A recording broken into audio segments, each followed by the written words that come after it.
Hi, my name is Robert Spillar. I'm Director of Transportation for the Austin Transportation Department, and today I'll be presenting my FY 2014 proposed budget. To start out with, of course, the Transportation Department's mission is to deliver a safe and reliable transportation system that enhances the economy of Austin. In short, we like to say we put the connected in compact and connected as called for by the new Imagine Austin Comprehensive Plan. It's an important mission that focuses on the operations and of the transportation system, the mobility system across all modes, as well as focusing on providing new capacity where we can and efficiencies within the transportation network as possible. Our major accomplishments in 2013, of course, are important to talk about. The IH-35 Corridor Improvement Project, successfully with our partners at TxDOT and other regional partners, were able to launch a new discussion about I-35 that will soon evolve into a long-term corridor master plan project that will allow us to develop this very significant facility within our community and improve the congestion-related and mobility issues related with that project. We've also been working with partners on regional mobility, such as the MOPAC and 290 flyover ramps. Those are the interchange ramps that were missing down in South Austin. They're now operational and carrying nearly 20,000 cars per day, which is a huge amount of traffic that used to be on the surface streets going through signals and unnecessarily delayed. Now those trips are occurring on freeway ramps and providing our citizens that live in Southwest Austin a much more direct way to get to and from their work and home on a daily basis. We've been working with TxDOT on improvements out at the Oak Hill Y. We're now constructing those interim improvements that will significantly reduce travel times through that very congested corridor. And then most recently, working with our transit partners, have completed Project Connect, which is a new vision for high-capacity transit within this region that focuses on not just rail, but also improved bus and bus rapid transit throughout the corridor. We completed the Transportation Safety Summit with support from Council. We're also working on South Congress improvement projects, continuing to monitor those projects as they come on operation.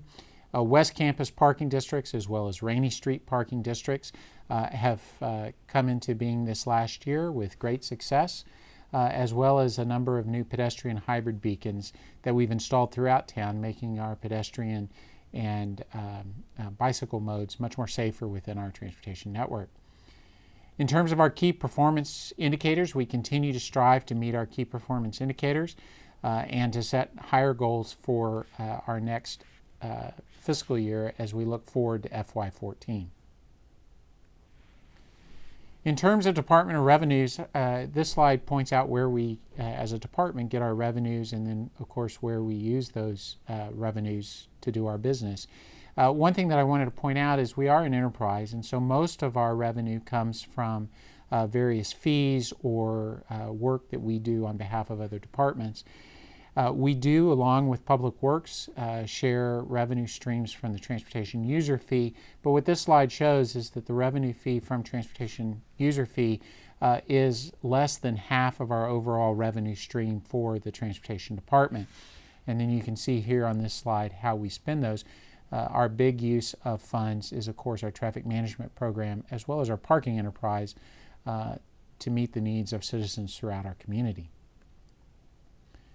Some revenue highlights: Parking Management Fund. There is a $500,000 increase in revenue anticipated in FY14 due to taxi cab licenses, valet, car sharing programs. Another almost $1 million expected from expanded core and non-core parking. Of course, this year we expanded into the West Campus and Rainey Street area, but also looking to off-street parking facilities management in terms of I-35 and perhaps other places to increase revenue over the FY14 proposed budget. In terms of the Transportation Fund, we are also increasing revenue distribution to the Transportation Revenue Fund that is shared by Transportation as well as Public Works in terms of increased fees from both right-of-way and special events as we move into the new year. Additional staffing proposed for FY14. You can see here approximately 10 staff persons to keep up with growth within our city, but also to keep up with increasing demands for our services, transportation markings, traffic engineering, and special events, really requiring additional staff just to keep up with the demand that is being placed on our department for current services. We're also expanding our parking management and valet as we've expanded our area of coverage over FY13. We've been able to manage that with temporary employees, and each year as we expand, we'll be coming back to council to expand that staff for that program. We are continuing to transfer funds to a CIP program for transportation initiatives. This year we'll be transferring about $1 million for regional mobility type projects, which will be coming back to council on a project by project basis for authorization. We are continuing to fund the wayfinding project in downtown with a $500,000 subsidy this year.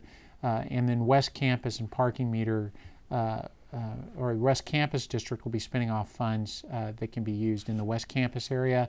And then we're also starting to set aside a repair and replacement fund for parking meters. As we continue to use those and expand the use, we'll need to start planning for their eventual maintenance and repair. In terms of the parking management fund, this slide shows that we remain very healthy and continue to grow that fund with healthy balances at the end of each year. You'll see that this year we're estimating that we will end the balance with about $2.3 million. That'll be transferred into FY14 to make distributions to the CIP and so forth, with a projected end of year balance in FY14 of just about $1 million. The FTE growth, you can see there, we've been constant in FY12 and FY13, but moving up somewhat in FY14 to accommodate the additional growth in coverage area. This slide shows our use of the Transportation Fund, and I just want to point out that both Public Works and Transportation use the Transportation Fund. Public Works should be providing a much more thorough description of the use of this fund in their presentation, but I have broken out the Austin Transportation Fund Department portion of the Transportation Fund. You'll see we are the minor share of the transportation user fee that goes into the Transportation Fund. We use only about $10 to $12 million, depending on the year shown, of that fund, and that supports about 123 to 130 FTEs throughout our department. In terms of CIP highlights, our 5-year spending plan, we have about $50 million in CIP projects that are managed through the Transportation Department. Of course, we utilize the Public Works Department to manage many of those projects as they deploy, and we manage these at the program level. Again, continued corridor mobility improvements that we anticipate over the FY14 time period. Continue work in the I-35 corridor. As you know, as that project continues, there'll be an increased need for local participation in the funding scenarios for the development of those projects, the design of those projects, and eventual funding of those projects through statewide, local, and regional funding sources. We continue work on the Pressler extension in tandem with the Parks Department to make sure that we can continue to connect viable links within the grid or expand the number of links within the grid, and so we're very excited about that project. We are going to be working on the Lamar Boulevard street improvements, including a corridor study as directed by the voters through the 2012 bond program. And then we continue to work with Cap Metro on a number of proposed transit improvements on Guadalupe and Lavaca. Specifically, as you know, we've informed council about a project to bring transit priority lanes to the downtown portions of the Guadalupe-Lavaca corridor. I'd be remiss to not mention our arterial congestion and risk management mitigation program. That's both our advanced transportation management system, continued upgrades, as well as investments in intelligent transportation systems. In FY14, the spending plan is about $9.7 million for both corridor mobility improvements as well as arterial congestion risk management programs as detailed here. In my last slide, I want to highlight some of our compact and connected initiatives that council and citizens should see us continue to present or to focus on over the coming year and following years. I've mentioned the I-35 Corridor Development Program throughout my presentation. I-35 really is the major mobility challenge within this region, or one of the major mobility challenges, but it's certainly the one that is very visible to the region and state. And the city has played a primary role in terms of partnering with both Texas Department of Transportation as well as CTRMA and our other regional partners. And we actually have plans on in discussion right now that could make significant improvements to I-35. And so this is a project that both the public and council should see us continue to talk about over the next several years. Deployment of the High Capacity Transit Plan. Again, the city was intimately involved in the development of Project Connect, which sets a new vision for adoption into the Campo 2040 plan. It involves rail, bus rapid transit, express bus, as well as transit corridor enhancements throughout our region, focused on moving people in and out of the central employment areas of the region.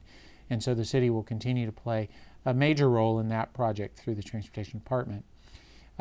I would hope to continue to bring you parking innovations for both on-street and off-street enterprises as we move this next year and into the future. Our parking system is now the leading parking system in the state of Texas, and many eyes are upon our system here to look for the innovations that we continue to bring to the parking industry. We will continue to work on the Transportation Criteria Manual. Our goal is to modify the current design and planning process so that we are always planning for complete streets to meet the needs of bicycle, pedestrian, as well as auto and transit. And so you will continue to see us strive to improve those tools. Our advanced traffic management system, there is an explosion of new technologies coming on board now, and as we modernize and update our traffic management system, I hope to bring some of those attributes and benefits of new technologies to the Austin region. And then lastly, we're continuing to look for ways to make sure that we have a funding mechanism for our routine capital projects such as new signals and traffic calming devices that is sustainable. And what that means is looking at how we can integrate that into our normal operations budgets so that we can maintain our bonding projects or our bond capacity within transportation really for those projects that capture the imagination of our community. And that has been an ongoing discussion between Public Works and Transportation and other departments that we interact with directly to see how we can move, again, more of those routine capital projects to our operations budget as may be appropriate. So we'll continue to explore and have discussions with Budget Department as well as Council on that. So again, on behalf of the Transportation Department, I want to thank you for the opportunity to serve you and also to present my FY14 budget. If there are questions regarding to the Transportation Department, our initiatives, our objectives, or our budget, this slide provides the contact information, and we would welcome an opportunity to speak directly to individuals or to council members on those items.